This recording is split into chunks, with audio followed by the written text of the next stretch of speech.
the Friday before Memorial Day. So this was Friday, May 24th. This was me filling in for Dan here on the Dan O'Donnell Show. Take a listen. One of the big issues of the last, I'll say, 10 days or so is abortion. Back on the front burner after the Alabama House passed a bill requiring doctors to try to save the life of a baby that was born after an attempted abortion. If they don't, they face up to 20 years in prison. Now, this bill did pass along party lines. The Republicans control the majority in the state of Alabama. Doctors would legally be obligated to provide the same level of care to an infant who was born after an attempted abortion that they would do for any other newborn. That's what the bill is asking for. Sounds like common sense, right? I don't care what your political persuasion is. This sounds like a no-brainer. Save the life of a human being. Except it doesn't make a lot of sense to the left. Listen to this recent report from NBC News. The fight over abortion fired up more than it has been in decades. Abortion rights activists organizing a nationwide day of protests after laws were introduced or passed in dozens of states restricting a woman's access to abortion. Atlanta, Boston, Charlotte,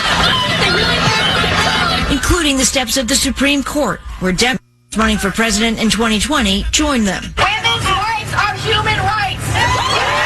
Women's lives are at stake. Banning abortion will not stop abortion, but it will stop safe, legal abortion. In Louisiana, a bill banning abortions as early as 6 weeks into pregnancy is just days away from a final vote. We believe the babies in the womb are worth having the same opportunity to live as all of you. Calls from patients have spiked at this abortion clinic in New Orleans, one of 3 in Louisiana. People are very afraid. I've seen patients that are already scheduled for their procedures calling in, asking whether or not they're going to be able to access care, and the answer is absolutely yes. Katie Caldwell is the clinic's coordinator. We have protesters almost every day. Has there ever been any violent act, any attack on your clinic? Absolutely, and on clinic staff. I'm sorry, but the only violent act happening in abortion clinics is the actual murder of the unborn baby. That's the violent act. So clearly, the people you heard, and I'm sure there's a lot of people in your own life, are proudly pro-choice. Do you know what else is a choice that hasn't been mentioned in this debate? Not just recently. I'm talking really since Roe versus Wade was upheld by the Supreme Court, made the law of the land back in the early 70s. Adoption.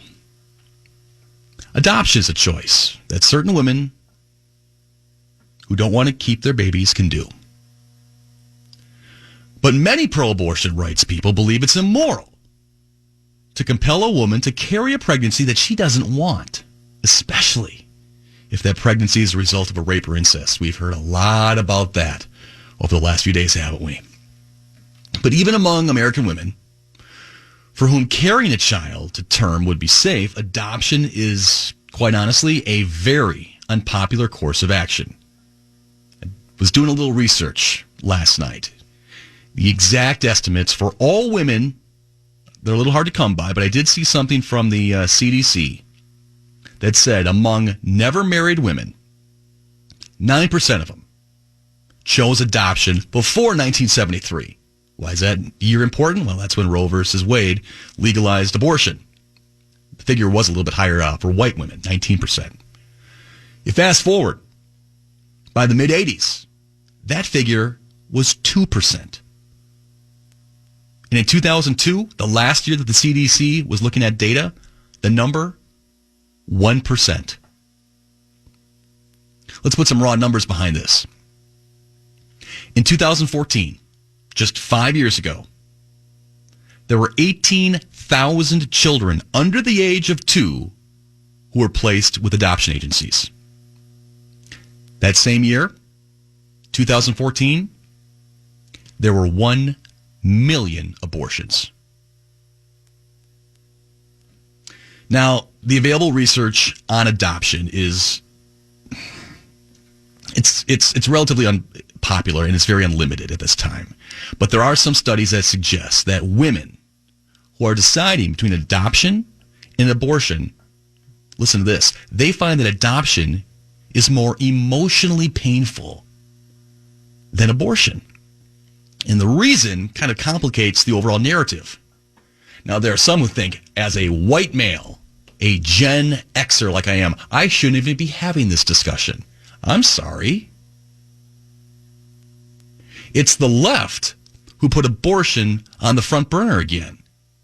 Remember why abortion is such a hot topic? It's a very divisive issue. But when you hear about the issues that are motivating voters on both sides, abortion's always in the top 10, but it's never in the top 2 or 3. For some, obviously, that's the case. But for most voters, you hear things like health care and immigration and the economy. Abortion's always 7, 8, 9, 10, right? It was the Democrats who put abortion front and center just a few months ago. Governor Northam for Virginia. Before he had to apologize, yet not apologize for maybe wearing blackface or maybe putting on a KKK hood in that yearbook photo from the early 80s. He had the spotlight on him after he said, and I'm paraphrasing, yeah, if a mother gives birth or tries to, have an abortion and then gives birth, we'll make the baby comfortable and then basically kill it. And then de Blasio, New York City, echoed that sentiment. And Republicans all over the country, whoa, I'm sorry, you believe in what? That's why some of these state legislatures, like here in Wisconsin, are proposing these Born Alive initiatives.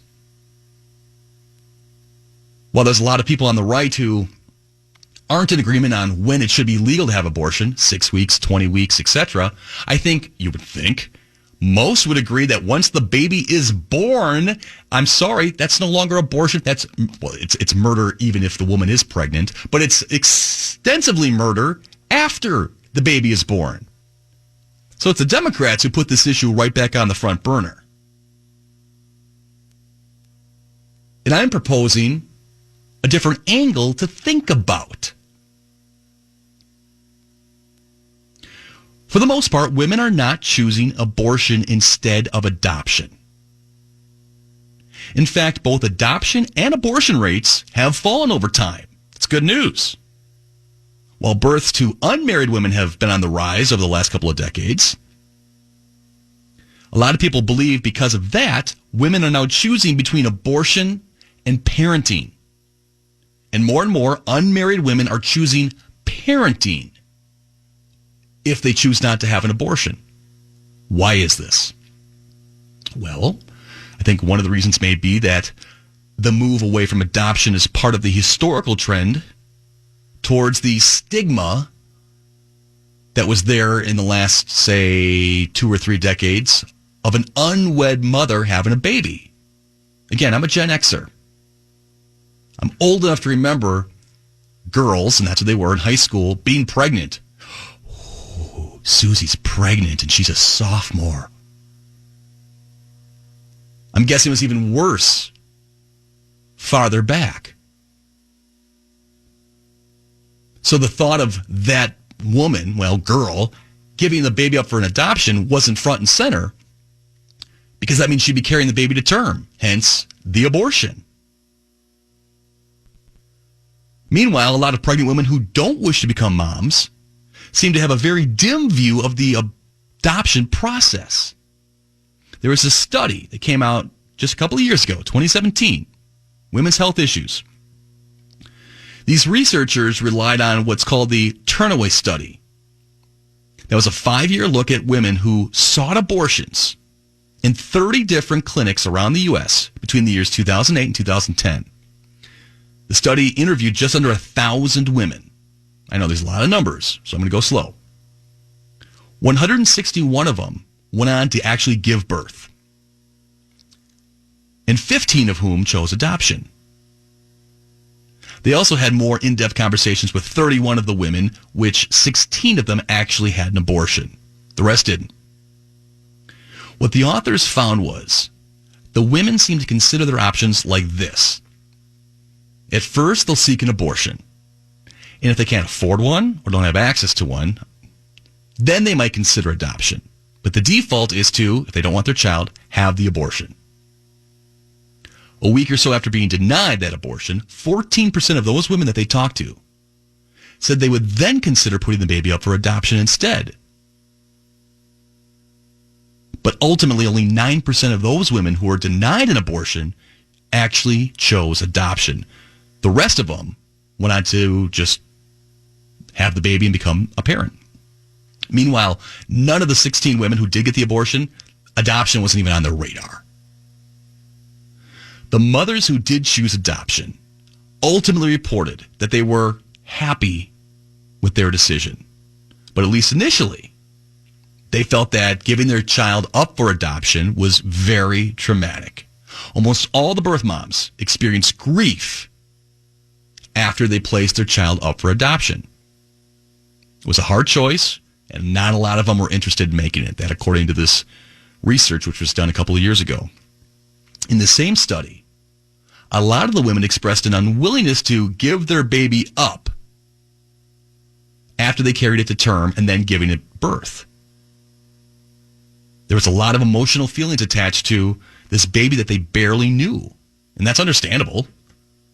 Some said they would feel guilty placing their child with adoption agencies, and even imagined the fully grown child coming back one day and basically interrogating the mom for the choice that they made.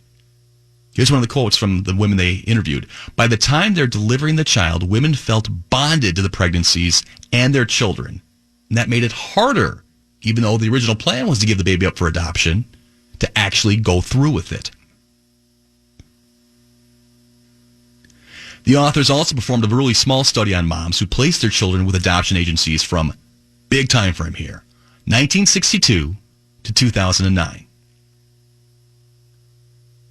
These women were also largely choosing between abortion and parenting. Again, adoption, not on the radar.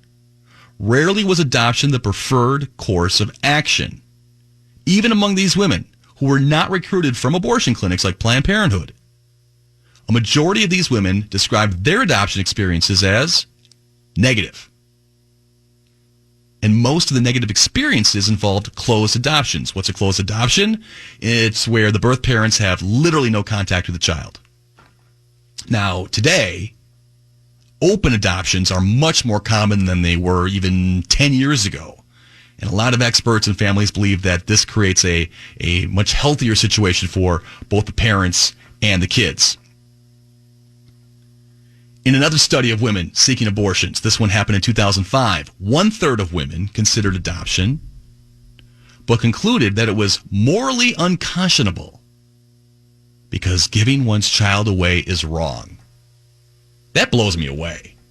So here's a woman who believes it's morally wrong to give my child away. So what's my alternative? I'm going to have an abortion. I can't get in that mindset. I don't understand that line of thinking. Selfish is the word that comes to mind, but that seems too nice to describe a person who believes death, killing your unborn child, is a better option than giving it up for adoption. I'll read that quote again. Giving away one's child is wrong. So you choose to kill it? We're not talking about fireflies on your patio on a hot summer day. We're talking about your unborn child. Now, if you're pro-life and you're hearing this and you're getting discouraged, don't be. The reason, according to this study, women don't choose adoption is not great for the pro-choice side either. Because some of these women do report feeling bonded with their fetuses, or at least to attach to basically give up the resulting baby. That's an inconvenient point if you feel that a fetus is nothing more than a collection of cells. And that what happens to it before viability is basically death. So over time, some women do, through the bonding process of being pregnant, report that I don't know if I can go through with this because, well, they're not cells. It's a human being. Depending upon how far along you are in pregnancy, moves around, kicks. Sorry, those aren't cells. This topic is a personal one for a lot of people. Producing Dan's show on a regular basis, there are a couple of topics that I know that Dan can just put on the tee, and I know the AccuNet Mortgage Talk and text line will get a lot of feedback, good and bad. The abortion, it's a passionate topic. And as I said, it's a personal one for a lot of people, including an 18-year-old girl in 1979. And this woman lived in southeastern Wisconsin and was the all-American girl. Blonde hair, blue eyes, 5'8". And this woman, at the age of 18, knew what she wanted to do with her life. She wanted to be a beautician. And she was dating this guy, big guy, brown hair, 6'3". He was a little older than her. He was 21 years old. And they were together and had plans to get married until she got pregnant. This woman got pregnant, and he decided to pump the brakes, if you will. They didn't break up, but marriage was no longer an option, at least at that time, while she was pregnant. And she decided to go through with the pregnancy. She decided, even by that era standards, to live with the day-to-day stigma of being unwed and pregnant at a very young age. Again, 18 years old, late 70s. She had the baby.